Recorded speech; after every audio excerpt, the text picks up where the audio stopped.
Close your eyes. Now, feel.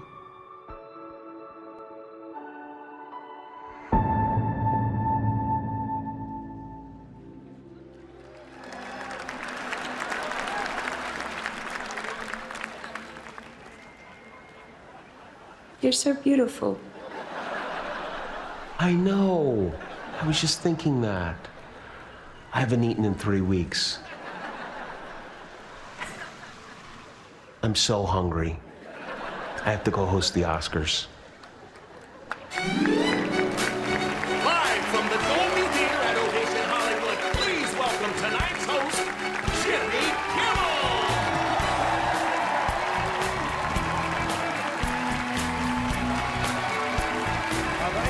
Thank you.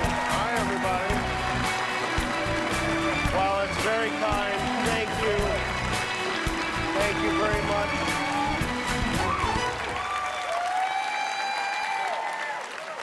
Thank you for that partial standing ovation. And welcome to the 96th Oscars, everybody. Look at these beautiful human actors. What an honor it is to be here. Thank you for having me back, and congratulations to each and every one of you for making it to the Academy Awards and for making it on time. The show, as you know, is starting an hour early this year, but don't worry, it will still end very, very late. In fact, we're already 5 minutes over, and I am not joking. I'm not gonna lie, it's gonna be a long night after what was a long year. It was a hard year, but it was also a great year for movies, despite the fact that everything stopped. The people in this room somehow managed to come up with so many excellent films and so many memorable performances. This night is full of enormous talent and untold potential, but so was Madame Web, so who knows? Are we off to a bumpy start? Okay. This is a meaningful occasion for most of you, I know that. And I know that winning an Oscar is something you dreamed about since you were a kid. And now here we are, all dressed up, celebrating the best of the best, beginning with the biggest movie of the year, Barbie. Barbie was a monster hit. What a thing, what an achievement to take a plastic doll nobody even liked anymore. I mean, my wife, before this movie, you'd have had a better chance of getting my wife to buy our daughter a pack of Marlboro Reds than a Barbie doll. Now Barbie's a feminist icon thanks to Greta Gerwig, who many believe deserved to be nominated for Best Director. Hold on a second.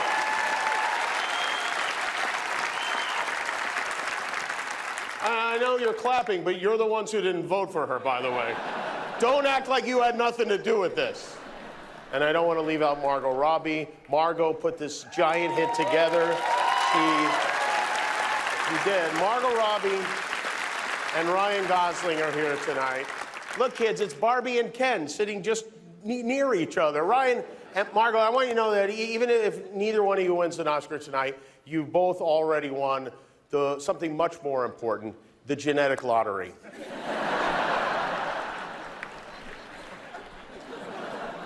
Ryan, you are so hot. Let's go camping together and not tell our wives. And then we have the other major box office winner this year, Oppenheimer, directed by the great Christopher Nolan, also a very attractive man. And this is a fascinating person. Christopher Nolan doesn't have a smartphone, he doesn't use email. And he writes his scripts on a computer with no internet connection, which is a powerful way of saying, I will not allow my porn addiction to get in the way of my work. Christopher is joined by his longtime collaborator, Cillian Murphy, who is just wonderful. Cillian is... Interesting fact about his name, it's pronounced Killian when he does drama. When he does comedy, it's Cillian. And congratulations to Cillian's co-star, Robert Downey Jr., who is, this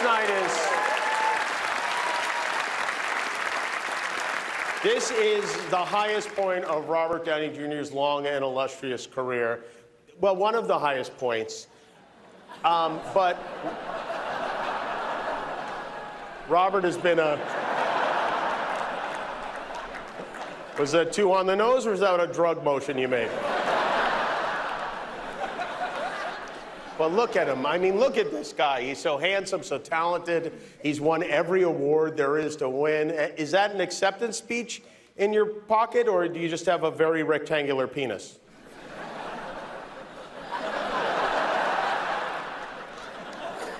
What a story. Not even 20 years ago, things weren't going that great for Robert. He played the villain, and correct me if I have this wrong, in a movie where Tim Allen turns into a dog, right?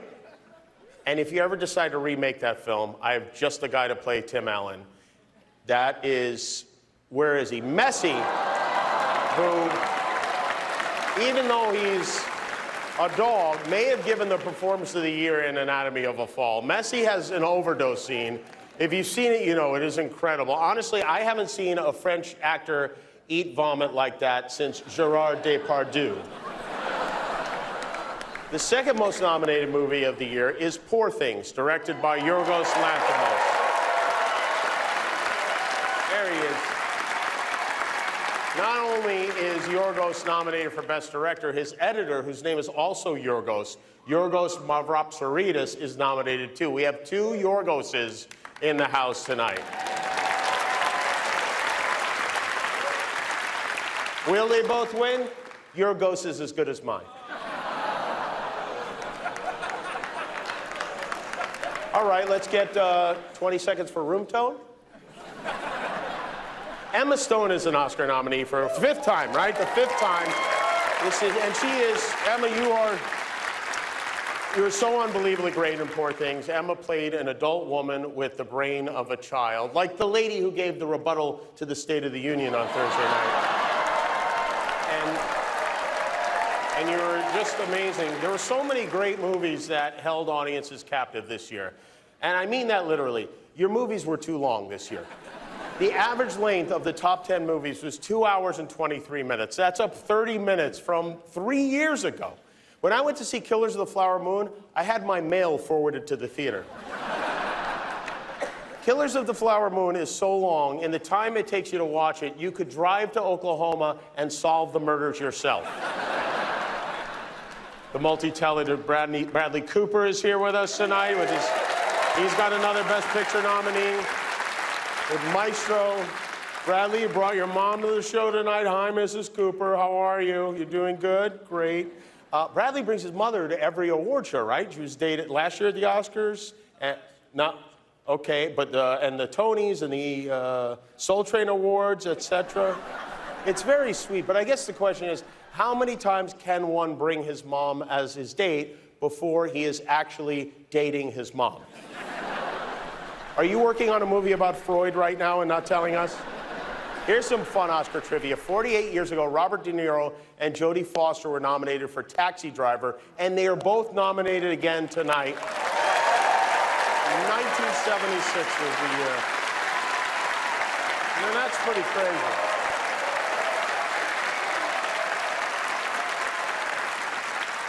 In 1976, Jodie Foster is young enough to be Robert De Niro's daughter. Now she's 20 years too old to be his girlfriend.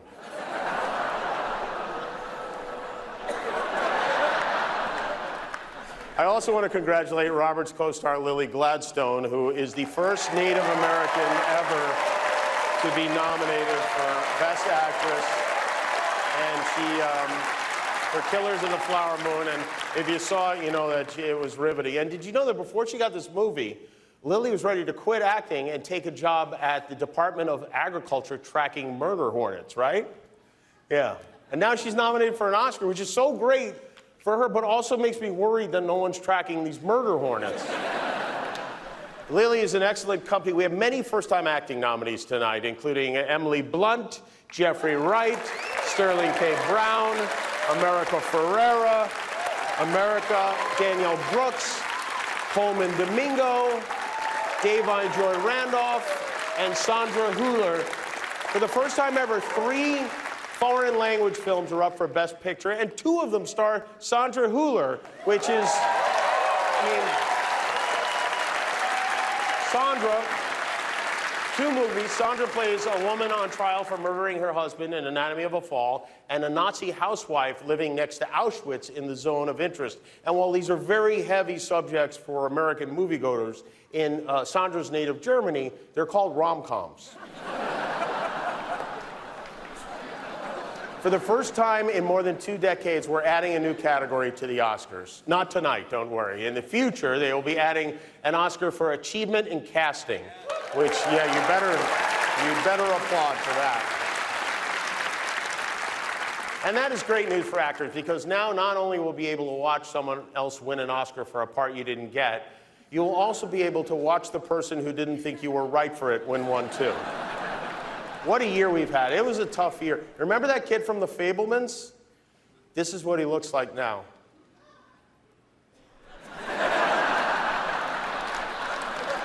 Very good to have you here, Stephen. Stephen, are you nominated tonight, or are you here because you have season tickets? Stephen and his wife, Kate Capshaw, donated a lot of money to help actors and writers who are out of work over the summer. We were on strike for a long time, for 148 days. For 5 months, this group of writers, actors, directors, the people who actually make the film said, we will not accept a deal. Well, not the directors, you guys folded immediately, but the rest of us said we will not accept a deal without protections against artificial intelligence. And as a result, actors no longer have to worry about getting replaced by AI. Thanks to this historic agreement, actors are now able to go back to worrying about being replaced by younger, more attractive people. And I think that's great.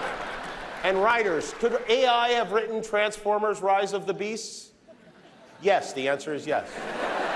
We learned a lot while we're out on those picket lines. The strike raised existential questions about our industry, like if a movie premieres at the Grove and there are no actors there to promote it, does Mario Lopez make a sound? And now that the strike is over, now that Fran Drescher has returned to her volunteer work, reading loudly to the hearing impaired, we can be proud of the fact that this long and difficult work stoppage taught us that this very strange town of ours, as pretentious and superficial as it can be, at its heart is a union town. It's not just a bunch of heavily Botoxed, Hailey Bieber smoothie drinking, diabetes prescription abusing, gluten-sensitive Nepo babies with perpetually shivering chihuahuas. This is a coalition of strong, hardworking, mentally tough American laborers, women and men who would 100% for sure die if we even had to touch the handle of a shovel. But the reason we were able to make a deal is because of the people who rallied beside us. So before we celebrate ourselves, let's have a very well-deserved round of applause for the people who work behind the scenes, the Teamsters, the truck drivers, the lighting crew, sound, camera, gaffers, grips. That's right. All the people who refused to cross the picket lines, there they are. If you're wearing Skechers to the Oscars, take a bow. Come on, guys, take a bow. Take a bow. You deserve it. Thank you for standing with us. And also, we want you to know that in your upcoming negotiation, we will stand with you too. And also, I'm going to make sure this show goes really long tonight so you get a ton of overtime. It's golden time, everybody. Should we give out some Oscars? All right, we have surprises planned for each of the acting categories tonight. 5 surprises, in fact, and we're going to kick it off with the Oscar for Actress in a Supporting Role.